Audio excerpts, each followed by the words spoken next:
आज सकाळपासूनच सोशल मीडियामध्ये राष्ट्रवादी काँग्रेस पक्षाच्या PR टीमची चर्चा होतीये। यासोबतच सोशल मीडियामध्ये टीका देखील होताना पाहायला मिळते। अंजली दमनिया असो किंवा राष्ट्रवादी काँग्रेस शरदचंद्र पवार पक्ष असो, यांना एकही संधी अजित पवारांवर बोलण्याची सोडली नसल्याचं आपल्याला पाहायला मिळते। या संदर्भात बोलण्यासाठी राष्ट्रवादी काँग्रेस पक्षाचे युवकचे प्रदेशाध्यक्ष सूरज चव्हाण आपल्यासोबत आहेत। ज्या पद्धतीने टीका केली जाते, कधी सोशल मीडियाच्या तुमच्या टीम संदर्भामध्ये टीका होते की कशा पद्धतीने लोकांना प्रवृत्त केलं जात आहे, तर दुसरीकडे अंजली दमनिया म्हणतायत की वाल्याचा वाल्मिकी होऊ शकत नाही गुलाबी जॅकेट घालून। सोशल मीडियातून टीका करणारे जे आमचे हितचिंतक आहेत ते आमचे जुने सहकारी आहेत। कदाचित त्यांना पोटसूळ उठला असेल, महाराष्ट्रातून जनतेचा जो प्रतिसाद अजितदादांना भेटतोय त्यामुळं कदाचित त्यांना पोटसूळ भेटला असेल। मग आता काहीतरी निमित्त पाहिजे म्हणून ते टीका टिप्पणी करणारच। कुणीतरी रोहित पवारांसारखं येतो, एवढे पैसे दिले म्हणून त्याची अफवा पसरवून जातो। रोहित पवारांना सिद्ध करावं की आम्ही एवढ्या कोटीची एजन्सी लावली, सिद्ध करावं, दाखवावं, सांगावं। परंतु उगाच काहीतरी अजितदादावरती टीका करायची आणि प्रसिद्धी मिळवायची हा प्रयत्न त्यांचा चालू आहे। आणि दुसरं राहिला, जे मी आधीच म्हणलं होतं, रिचार्जवर चालणारी बाई अंजली दमनिया, तिचा आज रिचार्ज कोण केला ते पाहावं लागेल। कारण निवडणुका आल्या की ही बाई राष्ट्रवादी काँग्रेस पक्षाच्या प्रमुख नेत्यावरती टीका करते। ह्याचा अर्थ वारंवार आमचं सुपारी या बाईला कुणीतरी दिलेलं आहे, आमच्या पक्षाची, आमच्या नेत्यांची। आणि ज्यावेळेस रिचार्ज होतं आणि त्या रिचार्जची व्हॅलिडिटी जितके दिवस असते तितके दिवस बोलतात आणि त्याच्यानंतर या मॅडम गायब होतात। ह्याचा अर्थ यांचा आजचा रिचार्ज कुणीतरी केलेला आहे, म्हणून जाणीवपूर्वक ही एक घेतलेली सुपारी आहे राष्ट्रवादी काँग्रेस पक्षाला बदनाम करण्याची। परंतु शरद पवार गटाच्या वतीने जे ट्विट करण्यात आले त्याच्यामध्ये कुठेतरी तथ्य पाहायला मिळते। फॉर एक्झाम्पल जर उदाहरण पाहिलं गेलं तर महाराष्ट्राच्या उपमुख्यमंत्र्यांच्या प्रचाराची यात्रा ही सुरू आहे, तुमची यात्रा, आणि त्या यात्रेमध्ये प्रामुख्याने जे पोस्टर्स लावण्यात आलेत त्याच्यामध्ये कर्नाटकमधले सगळ्या लोकांचे फोटो पाहायला मिळतात। त्या पोस्टर्सवरची मुलगी असेल, त्या पोस्टर्सवरची आजी असेल, हे सगळा कर्नाटक पॅटर्न इकडं इम्प्लिमेंट केल्याचं पाहायला मिळतं। याला तुम्ही कसं उत्तर द्या? जाहिरात करणं आणि ज्या जाहिरातीच्या ज्या योजनेची जाहिरात आहे ते योजना इम्प्लिमेंट करणं ह्याच्यामध्ये फरक आहे। जाहिरात केली म्हणजे त्या व्यक्तीवर असं नाही की तो वेगळं काहीतरी, इम्प्लिमेंट महाराष्ट्रातल्या लोकांसाठी करतो आम्ही, इथल्या गोरगरीब मायमाऊलीसाठी आम्ही इम्प्लिमेंट योजना आणलेली आहे। त्या जाहिरातीवर टीका करायची आहे तर त्यांना एक आनंद घेऊ द्या त्याच्यावरती। आम्हाला महाराष्ट्रातल्या मायमाऊलीला, जे आमचे शेतकरी, गोरगरीब, कष्टकरी जनता आहे त्यांना न्याय द्यायचा आहे। आज एवढ्या मोठ्या योजना सरकारने आणलेल्या, त्या योजना शेवटच्या घटकापर्यंत आम्हाला पोहोचवायच्या आहेत, म्हणून आम्ही जाहिरात करतो। जाहिरातीतली व्यक्ती कुठली आहे ह्याच्यापेक्षा जाहिरातीमधली योजना कुणासाठी आहे हे आमच्यासाठी महत्त्वाचं आहे। आणि टीका करणाऱ्याला टीका करू द्या, ते टीका नाही तर आमची प्रसिद्धी करतात असं समजून आम्ही पुढे चालू आहे। परंतु तुम्हाला महाराष्ट्रातले लोक मिळत नाहीत का? मुख्यमंत्री जाहिरात छापतात, त्याच्यावर मृत व्यक्तीचा फोटो छापतात, तुम्ही जाहिराती छापताय, ते कर्नाटकातल्या लोकांच्या जाहिराती छापताय।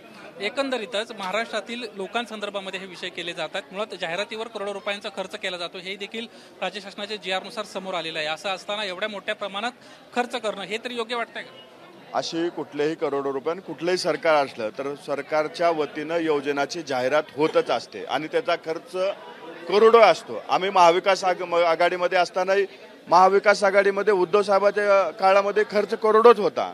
असं पर्टिक्युलर कुठलं सरकार आलं, फक्त आमच्यावर जास्त लोकांचं प्रेम आहे, त्यातल्या त्यात माध्यमातल्या काही प्रतिनिधीचं हे आमच्यावर प्रेम आहे। त्याच्यामुळं आम्ही अशा कुठल्याही गोष्टीला किंवा योजना ज्या आहेत त्या पोहोचवण्यासाठी आम्ही प्रयत्न करतोय। आमच्यावर कुणी प्रेम व्यक्त केलं म्हणून त्याच्या विरोधात राग व्यक्त करत नाही, तर आमचा उद्देश एवढाच आहे की गोरगरीब जनतेचं भलं व्हावं। मनोज जरांगे असं म्हणतात, ज्या ज्या ठिकाणी छगन भुजबळ प्रचार करतील त्या त्या ठिकाणचा उमेदवार आम्ही पाडणार आहे।